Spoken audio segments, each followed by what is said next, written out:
بسم اللہ الرحمن الرحیم۔ ناظرین، کیا کبھی آپ کے ذہن میں یہ سوال آیا ہے کہ اللہ تعالیٰ نے ہمیں فجر کے وقت جاگنے کا حکم کیوں دیا ہے؟ کیا فجر کا وقت صرف نماز پڑھنے کا وقت ہوتا ہے یا پھر اس وقت کے پیچھے کوئی اہم راز پوشیدہ ہے؟ سائنسدانوں نے فجر کی نماز کے وقت پر ریسرچ کی کہ صبح کے وقت جاگنے سے کیا ہوتا ہے، تو تحقیق کرنے سے جو معلوم ہوا اسے سن کر آپ کبھی فجر کی نماز نہیں چھوڑیں گے۔ ہمارے پیارے نبی حضرت محمد صلی اللہ علیہ وآلہ وسلم نے فرمایا کہ نماز کی دین میں یہ اہمیت ہے جیسے انسانی جسم میں سر کی ہوتی ہے۔ پانچوں نمازوں میں فجر کی نماز کی اہمیت اور فضیلت سب سے نمایاں ہے، اور اس کی ادائیگی پر اجر و ثواب بھی باقی چاروں نمازوں سے زیادہ ہے، کیونکہ فجر کے وقت لوگ نیند کی آغوش میں مصروف ہوتے ہیں، لوگوں پر غفلت اور سستی کی چادر تنی ہوتی ہے۔ ایسی حالت میں اپنا آرام دہ بستر چھوڑ کر اللہ کی محبت میں اس کے آگے سجدہ ریز ہونا بڑا مشکل ہوتا ہے،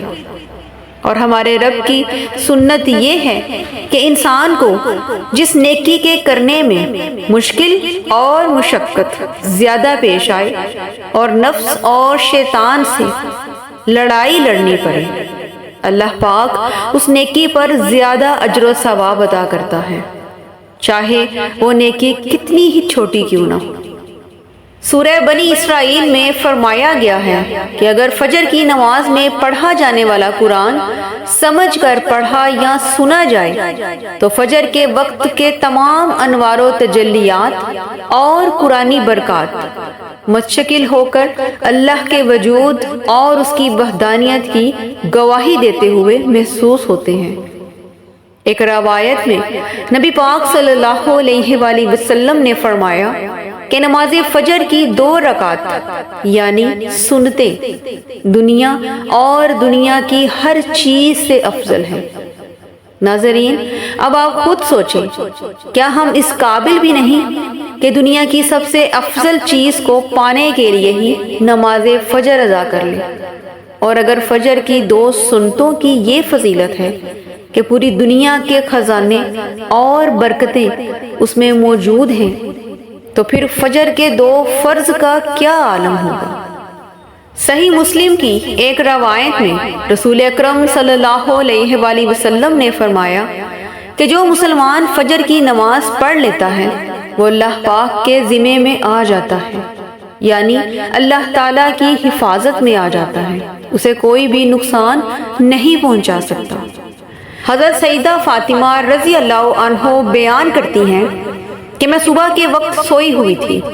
کہ رسول اکرم صلی اللہ علیہ وآلہ وسلم میرے پاس سے گزرے اور فرمایا، بیٹی اٹھو اور اپنے رب کی طرف سے رزق کی تقسیم میں شامل ہو جاؤ، کیونکہ اللہ پاک طلوع فجر سے طلوع آفتاب تک لوگوں میں رزق تقسیم کرتے ہیں، پھر وہ لوگ جو اس پورے وقت میں غفلت کی نیند سوئے رہتے ہیں وہ رزق کی برکت سے محروم رہ جاتے ہیں۔ ایک دفعہ حضرت علی رضی اللہ عنہ کے پاس ایک شخص آیا اور کہنے لگا، یا علی، جو انسان صبح کے وقت سویا رہتا ہے اس کی تقدیر میں کیا لکھا جاتا ہے؟ تو حضرت علی رضی اللہ عنہ فرمانے لگے کہ میں نے اللہ کے نبی حضرت محمد صلی اللہ علیہ وآلہ وسلم سے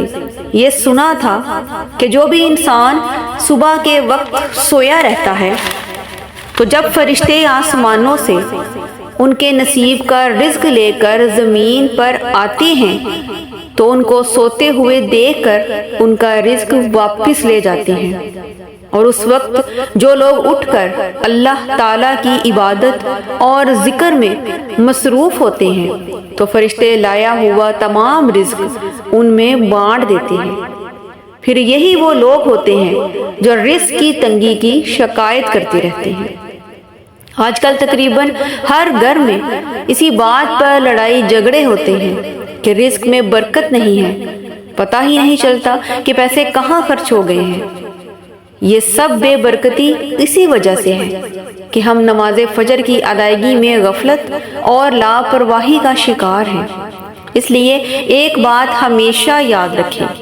کہ خیر و برکت کا آغاز نماز فجر کی ادائیگی سے ہی ہوتا ہے۔ ناظرین، ہماری دنیا میں ایسے کافی لوگ ہیں جنہیں سلیپ ڈس آرڈر یا بے خوابی کی شکایت ہوتی ہے، جس کی وجہ سے وہ ساری رات سو نہیں پاتے، یعنی ان لوگوں کو نیند نہ آنے کی بیماری ہوتی ہے، اور تمام دن کام کاج کر کے جب رات کو بھی سو نہیں پاتے تو ان کے جسم میں کئی طرح کی ذہنی اور جسمانی بیماریاں پیدا ہو جاتی ہیں، جس کی بڑی وجہ یہ ہے کہ یہ لوگ اللہ پاک کے احکامات کو پیچھے چھوڑ کر